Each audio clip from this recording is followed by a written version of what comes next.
नमस्ते। आज हम आयुर्वेद के कुछ ऐसे अलग अलग भोजन के नियम के बारे में जानने वाले हैं जो कि मुझे लगता है कि आपको पता होना चाहिए। और यहाँ पर हम बात करने वाले हैं विद प्रूफ्स। जिस भी नियम के बारे में आज हम बात करने वाले हैं उसका मैं आपको प्रूफ दिखाता जाऊंगा, क्योंकि इस तरह की वीडियो के लिए प्रूफ दिखाना सबसे सही है। नहीं तो लोग ये बोलने लगते हैं कि आप अपने मन से बोल रहे हैं। तो चलिए सबसे पहले बढ़ते हैं पहले नियम पर कि आपको कौन कौन से ऐसे आहार हैं, कौन कौन से ऐसे फल हैं जो कि आपको खाली पेट नहीं खाना चाहिए, सुबह प्रातः काल नहीं खाना चाहिए।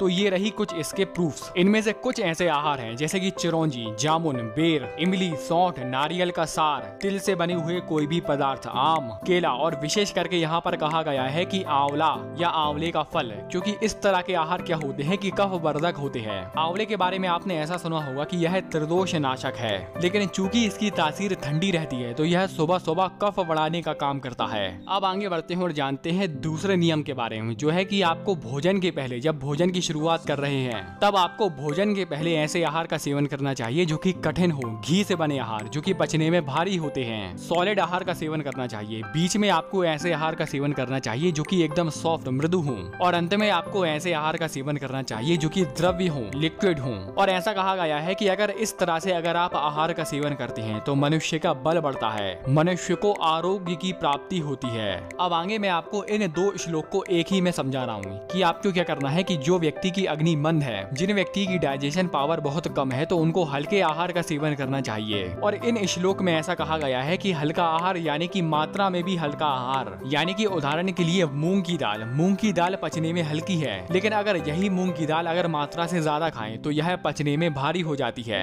नेचर इसका पचने में हल्का है, लेकिन इसको ज्यादा मात्रा में खा रहे हैं तो यह पचने में भारी है। तो यह जो मात्रा में ज्यादा खाया हुआ भोजन है वह भी गुरु आहार में ही आएगा, भारी आहार में ही आएगा। अब इसके आगे भारी और हल्के आहार की एक मात्रा कही गई है, यानी कि आपको भारी आहार का आपको भूख के आधे सेवन करना चाहिए। यानी कि मान लो कि आपको भूख लग रही है, इसको नंबर के रूप में जाने तो मान लो कि आपको 100% भूख लग रही है और भारी आहार है, और उस भारी आहार का अगर आपको सेवन करना है तो आपको उतना ही करना है जितने में आपका आधा पेट भरा जाए, आपकी आधी भूख खत्म हो जाए। अब इस आधी भूख की आप पहचान कैसे करें? जैसे ही आपको पहली डकार आए आप समझ ले कि आपकी आधी भूख खत्म हो गई है। अब हल्के आहार की ऐसी मात्रा कही गई है कि मान लो कि आपको 100% भूख लग रही है तो आपको 100% ही खाना है, यानी कि जितनी भूख उतना खाना है, लेकिन ऐसा हल्के आहार में। अब इसके आगे समय के बारे में कहा गया है कि मान लो कि अगर आपको 2 बजे भूख लगती है और अगर आप बार बार ऐसा करते हैं कि आप 2 बजे ना खाकर आप 12 बजे खाते हैं, यानी कि 12 बजे आपको भूख नहीं लग रही, लेकिन आपको पता है कि हमें कहीं बाहर जाना है, किसी काम के कारण अगर आपको बाहर जाना है और आप पहले से ही ठूस कर आहार का सेवन कर लेते हैं और बार बार ऐसा करते हैं, तो ऐसे में ऐसा कहा गया है कि उसको रोग घेर लेते हैं, यहाँ तक कि उसकी मृत्यु भी हो सकती है। लेकिन ऐसा बार बार करने पर, कभी कभार हो जाए तो कुछ नहीं, और कभी कभार यानी कि 3-4 महीने में एक बार हो जाए तो कोई प्रॉब्लम नहीं। अब अगर आपको 2 बजे भूख लग रही है और 2 बजे आप खाना ना खाकर आप 4 बजे खाना खाते हैं,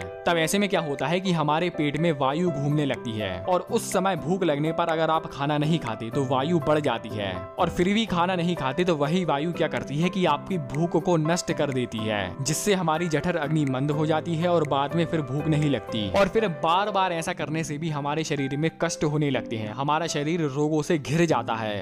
और अंत में मैं आपको एक बहुत बड़ी नियम के बारे में बताने वाला हूँ। ये नियम है, आप पहले पढ़ लो। इसमें कहा गया है कि अगर भोजन के पहले जो व्यक्ति पानी पीता है, यानी कि भर के पानी पीता है, तो उसका शरीर कमजोर होता है, क्रश होता है। अगर जो व्यक्ति भोजन के बीच में, यानी कि एक कौर खाया, फिर एक सिप पानी, फिर दूसरा कौर खाया, दूसरी सिप पानी, तो इस तरह की व्यक्ति का शरीर सम रहता है, यानी कि बैलेंस में रहता है। और भोजन कर लेने के तुरंत बाद जो पानी पीता है, भर भर के पानी पीता है, तो उसका शरीर स्थूल होता है, मोटा होता है, उसका कफ दोष बिगड़ जाता है। तो दोस्तों ये रहे भोजन के कुछ ऐसे नियम विद प्रूफ्स। उम्मीद करता हूँ कि यह वीडियो आपके जीवन में जरूर कारगर साबित होगी। आपने वीडियो यहाँ तक देखी, आपका बहुत बहुत आभार, धन्यवाद।